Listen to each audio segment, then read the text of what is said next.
Hello, grade 7. In this video, we are solving for the unknown angle of a polygon.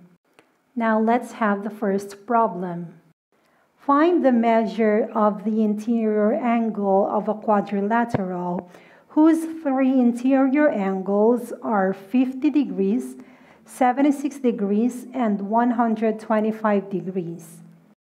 First, i-identify muna natin yung given. Ano yung data na naibigay sa problem? Yun yung 50 degrees, 76 degrees, and yung 125 degrees. Ngayon, ano yung mga tatlong yun? Those are the measures of the interior angles of the given quadrilateral. So, para ma-visualize natin yung problem, mag-draw tayo or gumawa tayo ngayon ng illustration. So, ang illustration natin, of course, it is a quadrilateral since quadrilateral yung pinag-uusapan nating polygon dito. So, ilagay natin yung mga given na interior angles, yung 76 degrees, 50 degrees, and 125 degrees. Ngayon, yung pang-apat na interior angle, let's denote that as x. Yun yung unknown natin, yung hahanapin. Para mahanap natin yung x, dapat alamin muna natin yung sum ng interior angles of the quadrilateral. Para mahanap natin yung sum, we use the formula S sub I equals the quantity n minus 2 times 180 degrees. S sub I or yung sum of interior angles, and yung n is 4 since we're talking about quadrilateral dito. So we substitute. N minus 2 becomes 4 minus 2 times 180 degrees. 4 minus 2 is 2 times 180.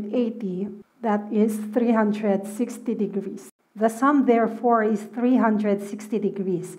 Gagamitin natin yung 360 degrees para gumawa ng working equation natin sa problem.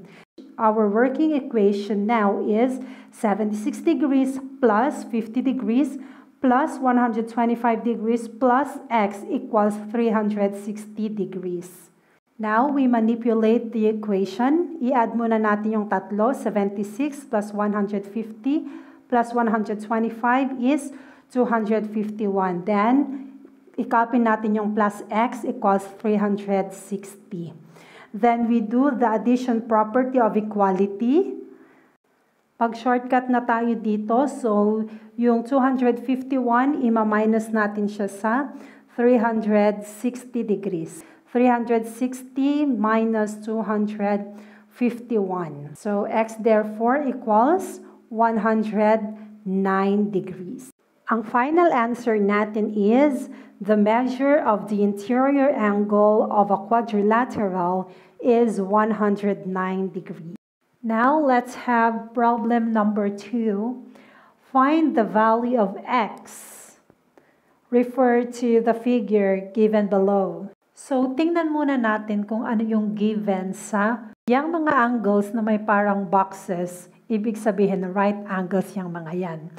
So, each measures 90 degrees. So, tatlong 90 degrees. And then, yung dalawang x, yun yung unknown natin. Or yung hahanapin. Same process yung gagawin natin parang kanina. Bago tayo makagawa ng working equation, we have to solve first for the sum of the interior angles. The figure here has 5 sides, so substitute natin. Pagiging 5 minus 2 times 180 degrees. 5 minus 2 is 3. So 3 times 180 degrees is 540 degrees. Now our working equation will be 90 degrees plus 90 degrees plus 90 degrees plus x equals 540 degrees.